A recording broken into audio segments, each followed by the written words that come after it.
Cette vidéo vous propose une correction de l'évaluation sur l'Europe des Lumières.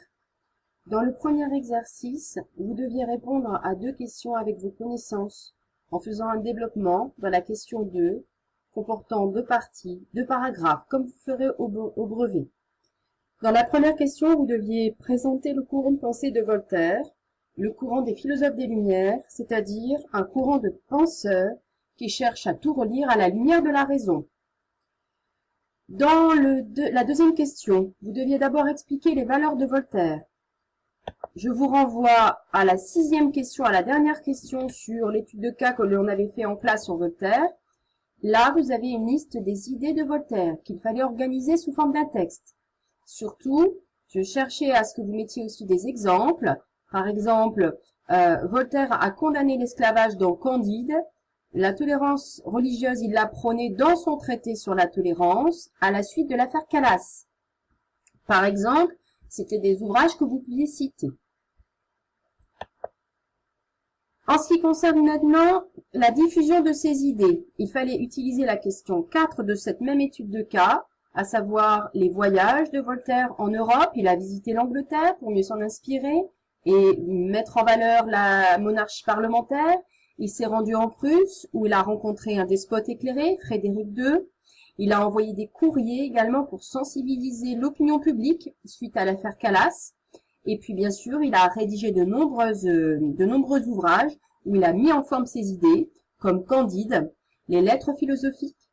Enfin, vous pouviez dire qu'il a participé à l'encyclopédie, une encyclopédie dirigée par les philosophes des Lumières, que l'on avait vu en classe, dirigé par Diderot et d'Alembert. Vous pouviez également parler du café, des cafés, notamment le Café Procope à Paris, qui permet la diffusion des idées des Lumières, et bien sûr, les salons, les réunions de philosophes chez les dames bourgeoises, comme Madame Geoffrin. Ensuite, dans l'exercice 2, vous deviez travailler sur un document. Il s'agissait donc d'un texte de Montesquieu. Dans la première question, il fallait identifier le document. Identifier, c'est donner l'auteur. Il s'agit de Montesquieu. Le titre de l'ouvrage. L'extrait vient de l'Esprit des lois.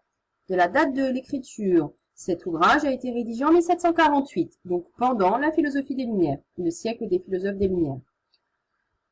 Combien y a-t-il de pouvoir selon Montesquieu dans un État? Ce qu'il dit est vrai, c'est pas seulement selon lui. Bien sûr, le pouvoir législatif, le pouvoir exécutif et le pouvoir judiciaire. Si ces trois pouvoirs sont réunis dans les mains d'un seul homme, vous le savez, il s'agit d'une monarchie absolue. Vous aviez ici deux synonymes, la tyrannie, le despotisme. Si vous ne donniez pas ces mots, vous n'aviez pas de points en moins. Si vous les donniez, même un, ça valait un point en plus. Pourquoi Montesquieu prend-il un exemple étranger? C'est comme pour Voltaire concernant Candide. Il ne peut pas critiquer la France, donc il critique une autre monarchie absolue, le despotisme turc, où, eh bien, les trois pouvoirs sont également réunis sur la tête d'un seul homme. Il ne fait pas la critique du roi de France en 1748 de Louis XV, sinon il termine à la Bastille. L'exercice 3 était simplement un exercice de vérification du vocabulaire appris. Le petit a, c'était la monarchie parlementaire, le B, les philosophes des Lumières, le C, la monarchie absolue, le D, le salon, le E, la tolérance religieuse, et le F, les despotes éclairés. Il y a deux tableaux en bas de la copie. Ce premier tableau récapitule les points sur les exercices 2 et 3.